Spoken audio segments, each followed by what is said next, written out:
എന്തു സംഭവിച്ചാലും അവൾക്ക് ഈ കുഞ്ഞിനെ വേണമെന്നാ പറയുന്നത്. കുഞ്ഞിനെ ഇല്ലാതാക്കാൻ അവൾക്ക് പറ്റില്ലെന്ന്. അയാൾ നിറഞ്ഞ കണ്ണുകളോടെ അവനെ നോക്കി പറഞ്ഞു. അതിനെന്താ അങ്കിൾ, അത് സാരമില്ല. ശരിക്കും പറഞ്ഞാൽ അവൻ ഇനി ജീവനോടെ തിരികെ വരുമോയെന്ന് പോലും നമുക്കറിയില്ല. അതുപോലെയാണ് നിത അവനെ കുത്തി പരിക്കേൽപ്പിച്ചിരിക്കുന്നത്. അവൻ അയാളെ നോക്കി തിരികെ പറഞ്ഞു. അത് കേട്ടതും അയാൾ സംശയത്തോടെ അവൻ്റെ മുഖത്തേക്ക് നോക്കി. മോനെ, എൻ്റെ മോൾ അങ്ങനെ ചെയ്തത് കേസാകുമോ? അങ്ങനെയാണെങ്കിൽ എൻ്റെ മോളെ അറസ്റ്റ് ചെയ്യില്ലേ? ഞങ്ങൾക്ക് പെണ്ണായിട്ടും ആണായിട്ടും ഇവള് മാത്രമേ ഉള്ളൂ മോനെ. അങ്ങനെ എന്തെങ്കിലും സംഭവിച്ചാൽ ഞങ്ങളും പിന്നെ ജീവനോടെ കാണില്ല. അയാൾ അവനോട് മറുപടി പറഞ്ഞു. ഏയ് അങ്കിൾ അങ്ങനെയൊന്നും ചിന്തിക്കാതെ. ഒന്നും ഉണ്ടാവില്ല, അതൊക്കെ സിദ്ധു നോക്കിക്കോളും. അവൻ അയാളെ പറഞ്ഞ് സമാധാനപ്പെടുത്തി. എൻ്റെ കുഞ്ഞ് സന്തോഷത്തോടെ ജീവിക്കട്ടെ എന്ന് കരുതിയിട്ടാണ് ഞങ്ങൾ ഇങ്ങനൊരു ആലോചന വന്നപ്പോൾ അത് നടത്തിയത്. അല്ലാതെ പണത്തോടുള്ള സ്വാർത്ഥത കൊണ്ടൊന്നും അല്ലായിരുന്നു. എന്നിട്ട് എൻ്റെ മോള് പറഞ്ഞതാ, ഇത്രയും വലിയൊരു കുടുംബത്തിൽ നിന്നും നമുക്ക് ആലോചന വേണ്ടെന്ന്. നമുക്ക് നമ്മളെപ്പോലെ ജീവിക്കുന്ന ഒരു ഇടത്തരം കുടുംബത്തിൽ നിന്നും മതിയെന്ന്. ഞാനാ എൻ്റെ മോളെ പറഞ്ഞ് സമ്മതിപ്പിച്ചത്. അവരിങ്ങോട്ട് കൊണ്ടുവന്ന ആലോചനയാണെന്നും മോൾക്ക് കുറവൊന്നും വരില്ല എന്ന് ഞാൻ പറഞ്ഞു. അവൻ്റെ അടുത്ത് നിന്നും ആഴ്ചതോറും വീട്ടിലേക്ക് വരുമ്പോൾ എൻ്റെ കുഞ്ഞ് മനസ്സിൽ ഒരുപാട് സങ്കടങ്ങൾ ഒതുക്കി വെച്ചിരുന്നു. ഞങ്ങളോട് സന്തോഷം അഭിനയിക്കുകയാണെന്ന് അറിയില്ലായിരുന്നു. ഒരു തവണ പോലും അവൻ്റെ സ്വഭാവത്തെപ്പറ്റിയോ അവൻ്റെ കുറവുകളോ ഒന്നും ഞങ്ങളുടെ കുഞ്ഞ് ഞങ്ങളോട് പറഞ്ഞിട്ടില്ല. എൻ്റെ കുഞ്ഞിനെ മനസ്സിലാക്കാതെ പോയല്ലോ ഞാനും. അയാളുടെ കണ്ണുകൾ നിറഞ്ഞു. അത് കണ്ട് ഒരു നിമിഷം അശ്വിനും വിഷമം വന്നു. എൻ്റെ കുഞ്ഞൊരു പാവമായിരുന്നു മോനെ. ആരെയും ദ്രോഹിക്കണമെന്ന് അവൾ ഒരിക്കലും ആഗ്രഹിച്ചിട്ടില്ല. എന്നും എല്ലാവരെയും സ്നേഹിച്ചിട്ടേ ഉള്ളൂ. അതുകൊണ്ടല്ലേ അവളോട് അങ്ങനെയൊക്കെ ചെയ്തിട്ടും ഇത്രയും നാൾ എൻ്റെ കുഞ്ഞ് അവനെ സ്നേഹിച്ചത്. അവൻ അങ്ങനെയെങ്കിലും മാറുമെന്ന് അവൾ കരുതി കാണും. അയാൾ വിഷമത്തോടെ അവളെപ്പറ്റി ഓരോന്നും പറഞ്ഞുകൊണ്ടിരുന്നു. അവർ സംസാരിച്ചുകൊണ്ടിരുന്നപ്പോഴാണ് അവൾ കണ്ണുകൾ തുറന്നത്.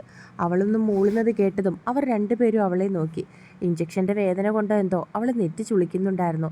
അവൾക്ക് എന്തോ ഒരു അസ്വസ്ഥത ഉള്ളതുപോലെ അവർക്ക് തോന്നി. അശ്വിൻ ഉടനെ അവളുടെ അടുത്തേക്ക് ചെന്നു. നിത പതിയെ അവളുടെ കയ്യിൽ പിടിച്ചുകൊണ്ട് വിളിച്ചതും അവൾ പതിയെ കണ്ണുകൾ ചിമ്മി തുറന്നു. ഇപ്പം എങ്ങനെയുണ്ട്? അവൻ സംശയത്തോടെ അവളോട് ചോദിച്ചു. കുഴപ്പമില്ല, ചെറിയൊരു പെയിനുണ്ട്, വേറെ പ്രശ്നങ്ങളൊന്നുമില്ല. അവൾ അവനെ നോക്കി മറുപടി പറഞ്ഞു. ചാച്ചൻ എങ്ങനെയുണ്ട്? അവൾ സംശയത്തോട് ചോദിച്ചു. അറിയില്ല, ഞാൻ പിന്നെ അന്വേഷിച്ചില്ല. അവൻ മറുപടി പറഞ്ഞതും അവളൊന്ന് മൂളി. എങ്ങനെയുണ്ടെന്ന് ചോദിച്ചിട്ട് പറയോ? ഞാൻ ആ ഒരു ദേഷ്യത്തിനും വിഷമത്തിനും ചെയ്തു പോയതാ. അവൾ കണ്ണുകൾ നിറച്ചുകൊണ്ട് അവൻ്റെ മുഖത്തേക്ക് നോക്കി. അത് സാരമില്ല, ഞാൻ അന്വേഷിച്ചിട്ട് പറയാം. താൻ ടെൻഷൻ അടിക്കാതിരിക്കുക. ഇപ്പം സന്തോഷിക്കേണ്ട സമയമാണ്. താൻ വിഷമിക്കുകയും ടെൻഷൻ അടിക്കുകയും ചെയ്താൽ അത് കുഞ്ഞിനെ കൂടി ബാധിക്കും. അവൻ പറഞ്ഞതും അവളുടെ കൈകൾ അവൾ അറിയാതെ തന്നെ വയറ്റിലേക്ക് നീണ്ടു. എൻ്റെ കുഞ്ഞ്, അവൾ കണ്ണുകൾ നിറച്ചുകൊണ്ട് പറഞ്ഞു. അവളുടെ അവസ്ഥ കണ്ട് അവളുടെ പപ്പയ്ക്കും വിഷമം തോന്നി. കുഞ്ഞിനൊന്നും സംഭവിക്കില്ല. പിന്നെ ഡോക്ടർ പറഞ്ഞത് താൻ നല്ല അനീമിക്കാണെന്നാ. അത് കുഞ്ഞിനെ ബാധിക്കാൻ സാധ്യതയുണ്ട്. അതുകൊണ്ട് മെഡിസിൻസും ഫുഡും ഒക്കെ കറക്റ്റ് സമയത്ത് തന്നെ കഴിക്കണം. എങ്കിൽ മാത്രമേ ആരോഗ്യമുള്ളൊരു കുഞ്ഞിനെ തനിക്ക് കിട്ടുള്ളൂ. അവൻ പറഞ്ഞതും അവൾ അവൻ്റെ മുഖത്തേക്ക് തന്നെ നോക്കി. ഞാൻ ഒരു കാര്യം ചോദിക്കട്ടെ? ഒന്നും തോന്നരുത്. പറഞ്ഞതും അവളത് എന്താണെന്നുള്ള അർത്ഥത്തിൽ അവൻ്റെ മുഖത്തേക്ക് നോക്കി. തനിക്ക് ഈ കുഞ്ഞിനെ വേണോന്നുള്ളത് ഉറപ്പിച്ച കാര്യമല്ലേ? അതിൽ കൺഫ്യൂഷനൊന്നും ഇല്ലല്ലോ. ഞാൻ വേറൊന്നും കൊണ്ട് ചോദിക്കുമല്ല. റിനോഷിൻ്റെ കാര്യം തനിക്ക് അറിയാലോ. താൻ ചെറുപ്പമാ. ഇനിയും തനിക്ക് ജീവിതം മുൻപോട്ട് കിടപ്പുണ്ട്. നാളെ ഈ കുഞ്ഞ് തനിക്കൊരു ബാധ്യതയായി തോന്നാൻ പാടില്ല. അതുകൊണ്ട് നല്ലതുപോലെ ആലോചിച്ചിട്ട് വേണം താനൊരു തീരുമാനം എടുക്കാൻ. നിങ്ങളുടെ രണ്ടുപേരുടെയും താല്പര്യപ്രകാരം ഉണ്ടായ ഒരു കുഞ്ഞല്ല ഇത്. നാളെ കുഞ്ഞിനോട് ദേഷ്യമോ വെറുപ്പോ ഒന്നും തനിക്ക് തോന്നാൻ പാടില്ല. ഇന്നത്തെ ഒരു കാലം വെച്ചാൽ തന്നോട് സംസാരിക്കുന്നത്. ഞാൻ പറഞ്ഞതിൻ്റെ അർത്ഥം തനിക്ക് മനസ്സിലായെന്ന് ഞാൻ കരുതുന്നു. അവൻ അവളെ നോക്കി പറഞ്ഞു. എനിക്ക് ചേട്ടൻ പറഞ്ഞ എന്താണെന്ന് മനസ്സിലായി. നാളെ ഞാൻ മറ്റൊരു വിവാഹം കഴിക്കുകയാണെങ്കിൽ, അല്ലെങ്കിൽ മറ്റൊരു പുരുഷൻ്റെ ജീവിതത്തിലേക്ക് വരികയാണെങ്കിൽ ഈ കുഞ്ഞ് എനിക്കൊരു ബാധ്യതയായി പോകുമെന്നല്ലേ? അവൾ തിരികെ അവനോട് ചോദിച്ചതും അവൻ തലയാട്ടി. ചേട്ടൻ എന്നെ അറിയാത്തത് കൊണ്ടാണ് അങ്ങനെയൊക്കെ തോന്നുന്നത്. ഞാൻ ഒരിക്കലും ഇങ്ങനൊരു ബന്ധം ആഗ്രഹിച്ചവളല്ല. എന്നിട്ടും ചാച്ചൻ്റെ ജീവിതത്തിലേക്ക് ഞാൻ ചെന്നപ്പോൾ ചാച്ചനെ ഞാൻ സ്നേഹിച്ചു. എൻ്റെ ജീവനെ പോലെ തന്നെയാണ് ഞാൻ സ്നേഹിച്ചത്. ഒരു കുറവും ഞാനതിൽ വരുത്തിയിട്ടില്ല. എന്നെ ചാച്ചൻ തിരികെ അങ്ങനെ സ്നേഹിച്ചിരുന്നില്ലെങ്കിൽ പോലും ഞാൻ ഒരുപാട് സ്നേഹിക്കുകയും വിശ്വസിക്കുകയും ചെയ്ത ഒരാളായിരുന്നു. ഇന്നല്ലെങ്കിൽ നാളെ ചാച്ചൻ എൻ്റെ സ്നേഹത്തെ മനസ്സിലാക്കുമെന്ന് കരുതിയിട്ടാണ് ഞാൻ ചാച്ചൻ്റെ മുമ്പിൽ എന്തിനും നിന്നു കൊടുത്തത്. അപ്പോഴൊക്കെ ഞാൻ ആഗ്രഹിച്ചിട്ടുണ്ട് ചാച്ചൻ്റെ കുഞ്ഞെൻ്റെ വയറ്റിൽ ജനിച്ചിരുന്നുവെങ്കിലെന്ന്. കാരണം വേറൊന്നും കൊണ്ടല്ല, അങ്ങനെയെങ്കിലും ചാച്ചനൊന്ന് മാറട്ടെ എന്ന് കരുതി. അങ്ങനെയെങ്കിലും എന്നെ കുഞ്ഞിനെ സ്നേഹിക്കുമല്ലോ എന്ന് ഞാൻ കരുതി. പക്ഷെ ഷെറിൻ പറഞ്ഞതുപോലെ അത്രയും തരം താഴ്ന്നു പോകുമെന്ന് ഞാൻ കരുതിയില്ല. ഷെറിനിടയ്ക്ക് ഞങ്ങളുടെ ഫ്ലാറ്റിലേക്ക് വരാറുണ്ട്. അപ്പോഴൊക്കെ അവരുടെ സൗഹൃദ ബന്ധത്തെ ഞാൻ സംശയിച്ചിട്ടില്ല. അതുപോലെ എനിക്ക് വിശ്വാസമായിരുന്നു. പക്ഷെ അതൊക്കെ അവർ മുതലെടുക്കുകയാണെന്ന് ഞാൻ അറിഞ്ഞിരുന്നില്ല ചേട്ടാ. സാരമില്ല, എല്ലാം എൻ്റെ വിധിയാണെന്ന് ഞാൻ കരുതിക്കോളാം. പക്ഷെ എനിക്ക് ഈ കുഞ്ഞിനെ വേണം. വെറും ഒരു വാശിപ്പുറത്ത് പറയുന്നതല്ല ഞാൻ. എൻ്റെ മനസ്സിൻ്റെ മുറിവുണക്കാൻ ഇനി ഈ കുഞ്ഞിന് മാത്രമേ സാധിക്കുകയുള്ളൂ. എനിക്ക് കൂട്ടായിട്ട് ഇനി ഇവൻ മാത്രമേ ഉള്ളൂ. അവൾ അവൻ്റെ മുഖത്തേക്ക് നോക്കി മറുപടി പറഞ്ഞു. ചേട്ടാ ഒന്ന് അന്വേഷിക്കോ ചാച്ചൻ എങ്ങനെയുണ്ടെന്ന് അവൾ ചോദിച്ചതും അവൻ തലയാട്ടി. ശേഷം ഫോൺ എടുത്തുകൊണ്ട് വെളിയിലേക്ക് നടന്നു. അശ്വിൻ സിദ്ധുവിനെ ഫോൺ ചെയ്തു. സിദ്ധു ഒക്കെ അപ്പോഴേക്കും വീട്ടിലേക്ക് എത്തിക്കഴിഞ്ഞിരുന്നു. അളിയ, വീട്ടിൽ തിരികെ എത്തിയോ? അവൻ സംശയത്തോടെ ചോദിച്ചു. ഞങ്ങൾ എത്തിയിട്ട് കുറച്ചു നേരമായി. എന്തായി? എന്തെങ്കിലും ആവശ്യമുണ്ടോ അവിടെ? അളിയൻ അവിടെ നിന്ന് ഇറങ്ങിയോ? സിദ്ധു സംശയത്തോടെ തിരികെ ചോദിച്ചു. ഇല്ല അളിയ, ഞാൻ ഹോസ്പിറ്റലിൽ തന്നെയാ. ഇന്നിവിടെ കിടക്കട്ടെ എന്ന് ഡോക്ടർ പറഞ്ഞു. പ്രഗ്നൻസി റിസൾട്ട് വന്നോ? ഞാൻ പിന്നെ കുറച്ച് തിരക്കായിപ്പോയി, അതുകൊണ്ടാണ് അങ്ങോട്ട് വിളിക്കാഞ്ഞത്. സിദ്ധു മറുപടി പറഞ്ഞു. റിസൾട്ട് വന്നു, പോസിറ്റീവാണ്. അതെയോ? ആ കുട്ടി എന്ത് പറയുന്നു? സിദ്ധു സംശയത്തോടെ അവനോട് ചോദിച്ചു. കുഞ്ഞിനെ വളർത്തണമെന്ന് തന്നെയാണ് പറയുന്നത്. ഞാനിപ്പോൾ വിളിച്ചത് മറ്റൊരു കാര്യത്തിന് വേണ്ടിയാ. അറിയാലോ നിതയ്ക്ക് അവൻ എങ്ങനെയായിരുന്നുവെന്ന്. അവൻ്റെ കാര്യം അറിയാൻ വേണ്ടി നിത ചോദിക്കുന്നുണ്ട്. പോലീസുകാർ വല്ലതും അളിയനെ വിളിച്ചോ? അവൻ സംശയത്തോട് ചോദിച്ചു. കുറച്ചു മുമ്പ് വിളിച്ചിരുന്നു. നിതയുടെ മൊഴി എടുക്കണമെന്ന് പറഞ്ഞു. ഞാൻ പറഞ്ഞു വീട്ടിൽ ചെന്നിട്ട് എടുത്താൽ മതിയെന്ന്. അവന് ഇപ്പം എങ്ങനെയുണ്ട്? അശ്വിൻ സംശയത്തോട് ചോദിച്ചു. ഹോസ്പിറ്റലിൽ തന്നെയാ. അവൻ്റെ ജീവന് കുഴപ്പമൊന്നുമില്ല. പക്ഷേ കുറച്ച് ദിവസം ഹോസ്പിറ്റലിൽ കിടക്കേണ്ടി വരും. അറസ്റ്റൊക്കെ അവർ രേഖപ്പെടുത്തിയിട്ടുണ്ട്. സിദ്ധു തിരികെ അവനോട് മറുപടി പറഞ്ഞു. നിത അല്ല അവനെ കുത്തിയത്. അപ്പോൾ അതിൻ്റെ പേരിൽ നിതയ്ക്ക് എന്തെങ്കിലും പ്രശ്നം ഉണ്ടാകുമോ എന്ന് അങ്കിളിന് നല്ല പേടിയുണ്ട്, അശ്വിൻ അവനോട് പറഞ്ഞു. അളിയൻ അങ്കിളിനോട് പറഞ്ഞേക്ക്, അവൾക്ക് ഒരു പ്രശ്നം വരാതെ ഞാൻ നോക്കിക്കോളാന്ന്. അവനിന് ജീവനോടെ തിരികെ വന്നാലും അല്ലെങ്കിൽ അതിനിടയിൽ എന്ത് സംഭവിച്ചാലും അതൊരിക്കലും നിതയെ ബാധിക്കില്ല. അതിന് വേണ്ടത് എന്താണെന്ന് വെച്ചാൽ ഞാൻ ചെയ്തോളാം. അവൻ പറഞ്ഞതും അശ്വിൻ ഒന്ന് മൂളി. അശ്വിൻ വിളിച്ചു വെച്ചതിന് ശേഷം അവൻ മറ്റൊരു ഫോണിലേക്ക് കോൾ ചെയ്തിരുന്നു. കുറച്ചു നേരം കഴിഞ്ഞതും മറുവശത്ത് നിന്നയാൾ കോൾ എടുത്തു. അനന്ത, സിദ്ധു വിളിച്ചു. യാ സിദ്ധു, എന്തായി കാര്യങ്ങളൊക്കെ? എല്ലാം നല്ലതുപോലെ തന്നെ നടന്നില്ലേ? സോറിയടാ, എനിക്ക് വരാൻ പറ്റാതെ ആയിപ്പോയി. നിന്നോട് ഞാൻ അന്ന് പറഞ്ഞതല്ലേ എൻ്റെ തിരക്ക്. ഞാൻ ഉടനെ തന്നെ നാട്ടിലേക്ക് വരുന്നുണ്ട്. അപ്പോൾ തീർച്ചയായിട്ടും നിന്നെ വന്ന് കാണാം. അവൻ മറുപടി പറഞ്ഞു. ഏയ്, അതൊന്നും കുഴപ്പമില്ലടാ. വർഷങ്ങൾക്ക് ശേഷം നിന്റെ നമ്പർ കണ്ടെത്തി നിന്നെ വിളിച്ച് ഞാൻ സുഖവിവരം അന്വേഷിക്കുന്നതിന് മുൻപേ തന്നെ സഹായവാ ചോദിച്ചത്. അപ്പോൾ മറുത്തൊന്നും പറയാതെ എൻ്റെ ഒപ്പം നിന്നവനാണ് നീ. പോലീസുകാരെ സപ്പോർട്ടിന് വിളിക്കാനും മറ്റും കൂടെ നിന്നതിന് ഞാനല്ലേ നിന്നോട് നന്ദി പറയേണ്ടത്? അതൊന്നും സാരമില്ലടാ, ഇത് ഞങ്ങളുടെ തൊഴിൽ തന്നെയല്ലേ. പിന്നെ നീ എൻ്റെ കൂട്ടുകാരനായതുകൊണ്ട് കുറച്ച് കെയറിങ് അധികത്തിൽ തന്നു. അത്രയും കരുതിയാൽ മതി നീ. അതിനൊരു നന്ദി പറച്ചിലൊന്നും വേണ്ട. അവൻ പറഞ്ഞതും സിദ്ധു ചിരിച്ചു. ഞാനിപ്പോൾ വിളിച്ചത് നിൻ്റെ മറ്റൊരു സഹായത്തിന് കൂടിയാണ്. അത് ഞങ്ങൾ അവൻ്റെ ഫ്ലാറ്റിൽ ചെന്നപ്പോൾ ഒരു സംഭവം കൂടി നടന്നു. അതും പറഞ്ഞ് സിദ്ധു ഉണ്ടായതെല്ലാം അവനോട് പറഞ്ഞു. ഓ, അങ്ങനെയൊക്കെ ഉണ്ടായല്ലേ? അതൊരു പ്രശ്നമാണല്ലോ സിദ്ധു. ആ കുട്ടി അങ്ങനെ ചെയ്തതുകൊണ്ട് തന്നെ സ്വാഭാവികമായിട്ടും കൊലപാതക ശ്രമത്തിന് കേസെടുക്കേണ്ടി വരുമല്ലോ. അനന്തൻ എന്തോ ആലോചനയോടുകൂടി പറഞ്ഞു. എടാ, എന്തെങ്കിലും ഒരു മാർഗം. അവൾ പ്രഗ്നൻ്റ് ആണ്. വല്ലാത്തൊരവസ്ഥയിലാ. സിദ്ധു സംശയത്തോടെ അവനോട് പറഞ്ഞു. ആണല്ലേ? സാരമില്ലടാ, നീ ഒരു കാര്യം ചെയ്യ്. അമ്മൂനെ കൊണ്ടൊരു പരാതി പോലീസ് സ്റ്റേഷനിൽ ചെന്ന് കൊടുക്ക്. അവനിങ്ങനെ വിളിച്ചു വരുത്തിയെന്നും ഉപദ്രവിക്കാൻ ശ്രമിച്ചു എന്നൊക്കെ. ഞാൻ SI ഒന്ന് വിളിച്ച് സംസാരിക്കട്ടെ. ആ കുട്ടിയെ ഇതിൽ നിന്നും മാറ്റാൻ പറ്റുമോന്ന്. എങ്ങനെയാ അവൻ്റെ അവസ്ഥയെന്നൊന്നും എനിക്കറിയില്ലല്ലോ. അവൻ പറഞ്ഞതും സിദ്ധു ഒന്ന് മൂളി. അവൻ പറഞ്ഞത് പ്രകാരം സിദ്ധു അമ്മുവിനെ കൂട്ടി പോലീസ് സ്റ്റേഷനിൽ ചെന്ന് പരാതി കൊടുത്തു. അന്ന് രാത്രി അവിയേട്ടാ, എന്തോ ആലോചനയോടെ കിടക്കുന്ന അവൻ്റെ നെഞ്ചിൽ നിന്നും തല ഉയർത്തി അവൾ സംശയത്തോടെ അവനെ വിളിച്ചു. അവൻ എന്താണെന്നുള്ള അർത്ഥത്തിൽ അവളുടെ മുഖത്തേക്ക് തിരികെ നോക്കി. എന്താ ഇത്ര ആലോചിച്ച് കിടക്കുന്നത്? ഉറങ്ങുന്നില്ലേ? അവൾ സംശയത്തോടെ അവനോട് ചോദിച്ചു. എന്തോ ഉറക്കം വരുന്നില്ല അമ്മു. അവൻ അവളെ നോക്കി മറുപടി പറഞ്ഞു. എല്ലാം കലങ്ങി തെളിഞ്ഞില്ലേ അവിയേട്ടാ? പിന്നെന്താ അമ്മോ, ഞാൻ കാരണമാ എൻ്റെ സിദ്ധിമോളെ എനിക്ക് നഷ്ടപ്പെട്ടതെന്ന് എനിക്ക് തോന്നുക. അവൻ പറഞ്ഞതും അവൾ അവൻ്റെ മുഖത്തേക്ക് നോക്കി. അതെന്താ അഭിയേട്ട ഇപ്പം അങ്ങനെ പറയുന്നേ? അഭിയേട്ടൻ കാരണം എങ്ങനെയാ സിദ്ധിക്ക്? അവൾ സംശയത്തോട് ചോദിച്ചു. അമ്മോ, എൻ്റെ ശ്രദ്ധക്കുറവ് കാരണം കൂടിയല്ലേ അവൾക്ക് അങ്ങനെയൊക്കെ സംഭവിക്കാൻ കാരണം. തരുൺ എന്നോട് പലതവണ പറഞ്ഞിട്ടുള്ളതാ അവനെ ഒരുപാട് വിശ്വസിക്കരുതെന്ന്.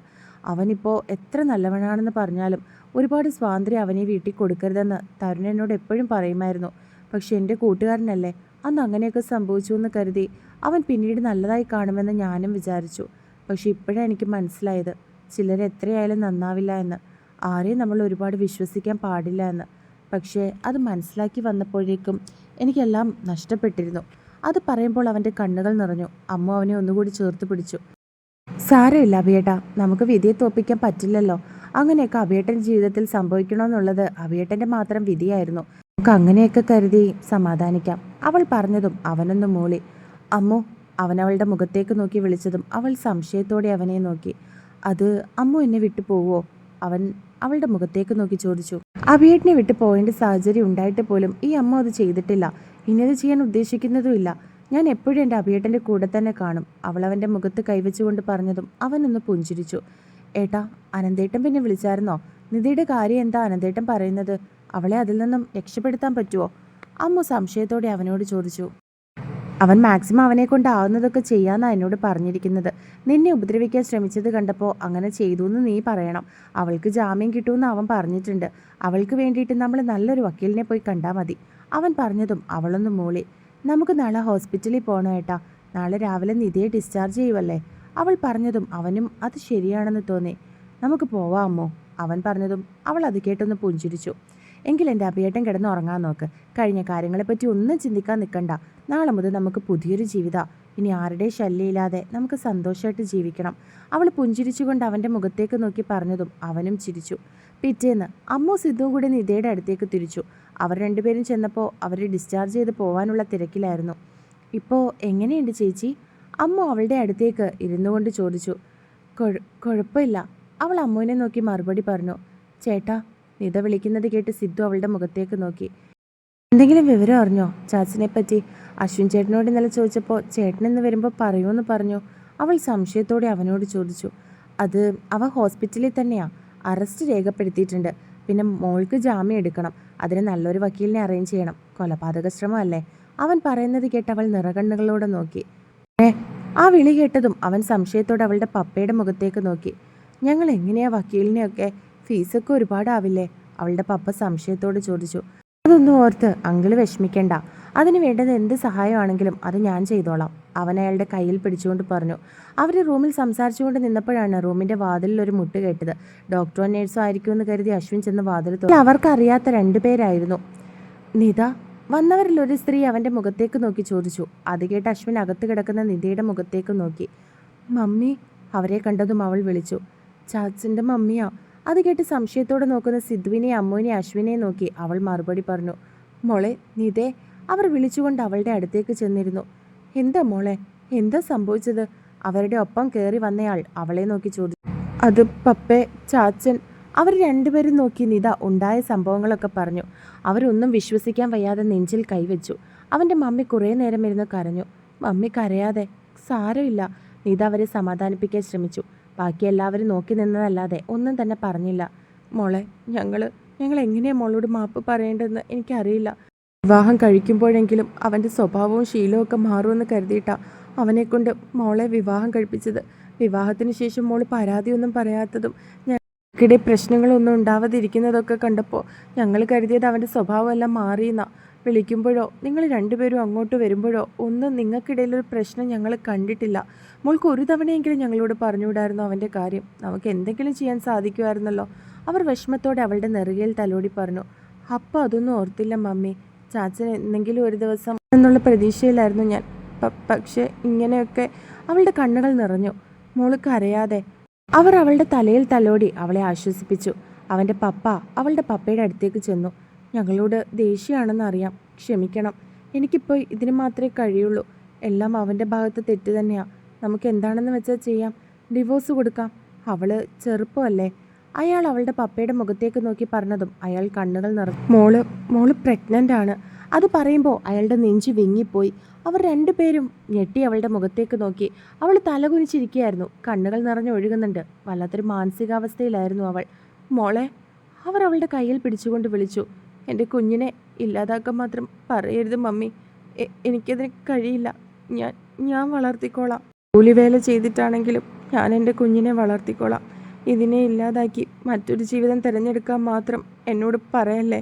അതും പറഞ്ഞ് അവൾ പൊട്ടിക്കരഞ്ഞു. കണ്ടു നിന്ന് എല്ലാവരിലും അതൊരു നോവായി തീർന്നിരുന്നു. സിദ്ധുവിൻ്റെ മനസ്സിൽ കൂടി എന്തിനോ സിദ്ധിയുടെ മുഖം കടന്നുപോയി.